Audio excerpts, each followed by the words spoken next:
Welcome back, my steel design friends. To this point in our series, we've been studying the effects of columns and how to compute their design strengths for them using the AISC Chapter 4 criteria.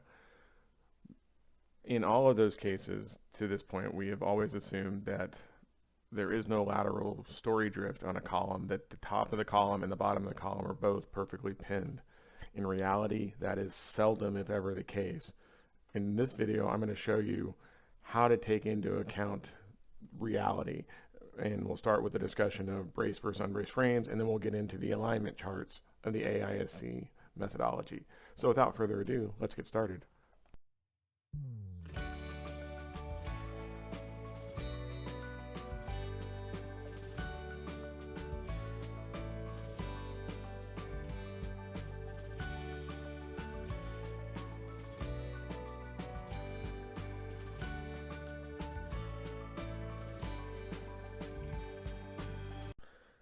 So to be able to make use of the alignment charts in the AISC manual, we first got to kind of get a sense of some conceptual terms and terminology that's very common in structural engineering. So the first part of this lesson will be about kind of describing some of these special terms.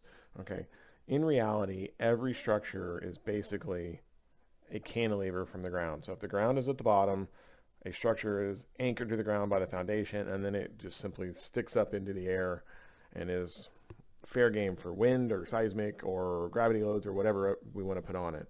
Okay, so let's take a look at what happens to this structure if I apply some lateral loads. Now again, this could be from wind, this could be from seismic, this could be from baseballs hitting it, whatever the case may be. Okay, but from a static standpoint, which is what we're looking at.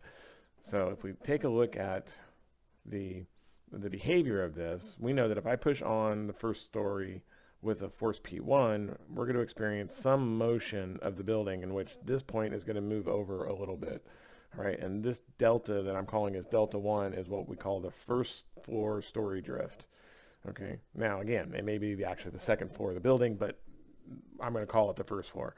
Okay, the second floor, which would be my roof in this case, subjected to a load also, will experience a drift as well. Okay, now typically P1 pushes the building over. It will also take the top of the building with it, because if the bottom goes, the top has to follow. But then I put a second load on the top and it pushes it a little bit further over. And typically in most buildings, we assume that the drifts at a story higher up in the building are greater than the ones down below. Now, if we start getting into dynamic design and stuff, that may or may not be the case when we start getting mixed modes of motion. But for this discussion, this is what we're looking at. We're going to define some things. So these lateral displacements that occur are said to be called as story drifts. Okay, now one assumption that's often made in a lot of steel design is that there's very little axial compression in the beams or the girders, meaning that their length does not change when they are subjected to loads pushing on them.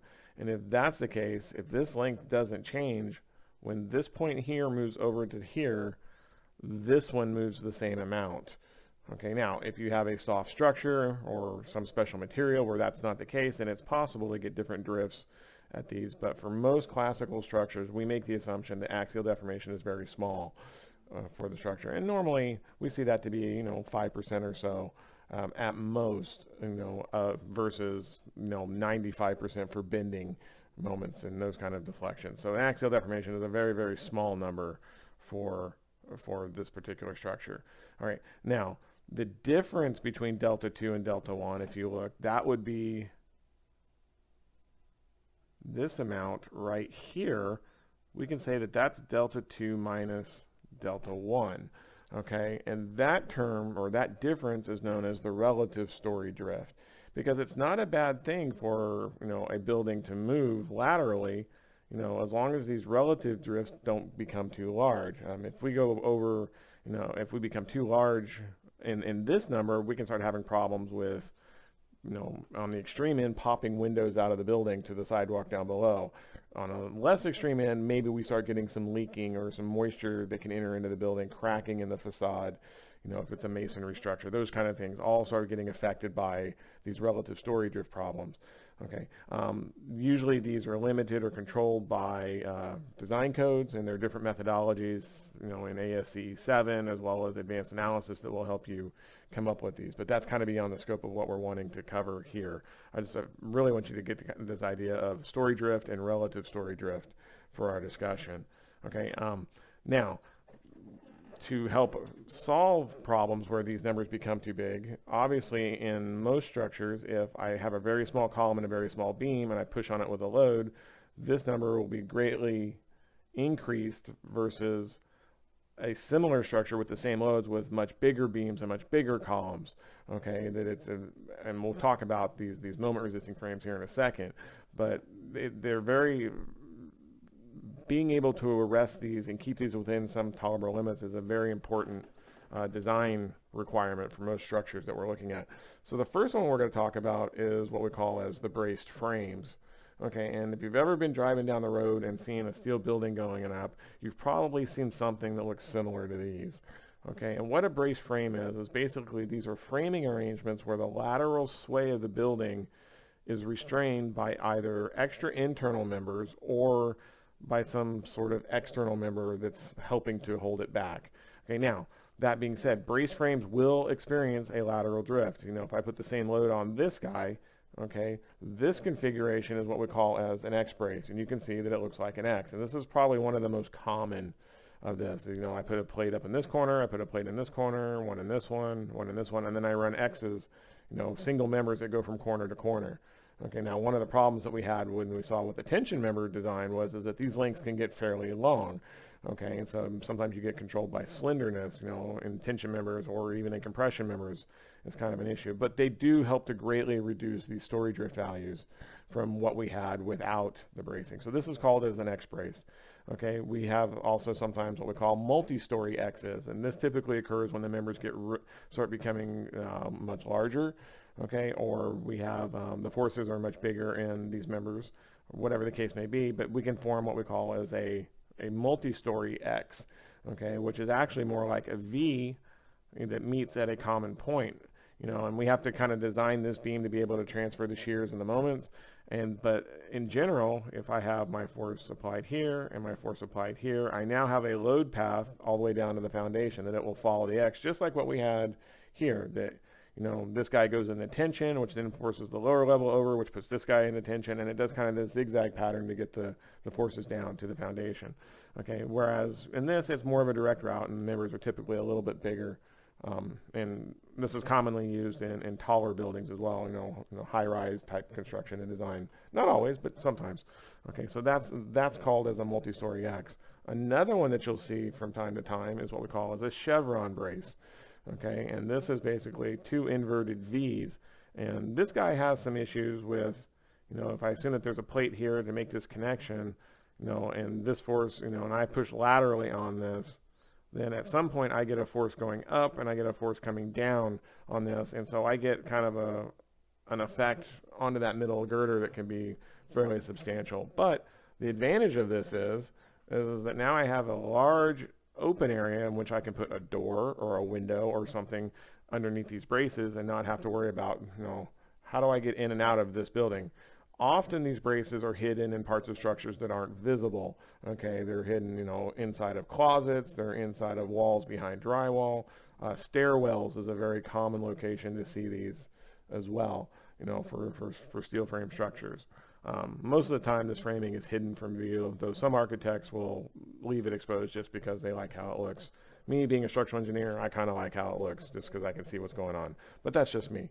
Okay, so those are the major internal braces that we'll start to see on this. All right, so wow, the glare is horrendous. Okay, so if I put that, is that a reflection? Oh, it's a reflection off the table. I think I solved my problem. Nice. Okay. All right. So if I go in and I look at an external approach, this might be, you know, a frame without any X's in the system, but that is restrained by some external structure. A common trick on this is to use big concrete masses or concrete or masonry walls that are very rigid and very stiff and won't experience much displacement due to these lateral loads, and then hooking these two pieces together, so that obviously this isn't going anywhere as long as this doesn't go anywhere. Okay, and that's a very common tactic. A lot of times you'll see this, like I say, is concrete shear walls. Stairwells in buildings, concrete stairwells have become very common collector methods for bracing a structure relative to it, that they're very stiff under their own power, and then they can be used to restrain the rest of the building. Okay, and so this is called as an external bracing. Okay, the other, in AISC lingo, you'll see the words on some of the charts that we're getting ready to get into. This is called as Sidesway inhibited, meaning that we're restricting the sidesway or the story drift. So that's another term that you'll hear is sidesway for this structure. So those are some of our braced frames, and they're fairly, you typically know when you have one of these scenarios. It's in the structural framing somewhere that you'll be able to note that this is what I have happening. Okay, the other situation is kind of more general, okay, and that is called as an unbraced frame. Okay, or in this case, a moment resisting frame, and these will be referred to as sidesway uninhibited. So AISC terminology, you got to watch out for that un on the front. Okay, so be very careful on that. I'll explain that here in a second. Okay, in this one, the internal moments of the frame columns and beams alone are responsible for controlling the drift. So this is that first case that we talked about. Here's my lateral load on this, and that the size of these members will directly affect the size of this value. Okay, and so and that's basically what we need to know. Now, there are a lot of different analysis methods that AISC will get through. First order analysis, second order analysis. This is kind of an effective length type of analysis that we're getting ready to do, and we've been talking about in our series. Okay, now the one thing to remember in both of these methodologies, whether you're looking at a brace frame or you're looking at an unbraced frame, they both do experience story drift. Okay, typically these are much smaller in value than the unbraced ones that we had, down here. That these will typically be much larger unless these columns are just ridiculously large. And that's the trade-off, is that if I put in an external bracing situation, such as what we have happening here with an X or a chevron or whatever, for a little bit of extra material, now there is extra material for the X's, there's extra material for the gussets, the connections will take some more work, there's more labor involved with making this. I can typically get away with much smaller members here. Okay, the beams and the girders in a brace frame system will typically be significantly smaller than they are in a moment resisting frame. Okay, but a moment resisting frame is very common not only in steel structures but also in concrete structures where we make beams integral with columns. But in this we have to make sure that we get rigid type connections, into this to be able to help with the moment capacity, that this member has to stay rigid to the column to have a true moment behavior. So those are some of the things that we're kind of thinking about and are always kind of in the back of our mind as we're starting our analysis of steel structures. So we want to be kind of mindful of the difference between brace frames and unbraced frames. All right, in the next video, we'll get into the actual alignment charts, but I think we'll stop there for now, make this its own separate topic, and we'll get this one up there for you guys. And again, it's just kind of a more of a terminology review than anything else. So if you found it useful, again, or have any questions, leave us comments down below, and we'll be happy to answer anything that you have. Again, there's a lot that goes into bracing design and bracing analysis and second order effects, P delta effects, that we're not going to cover in this series, but we do have to have an awareness of the terminology, and that was the point of this video. So I hope you found it useful. We will see you guys momentarily in the next video. Happy engineering.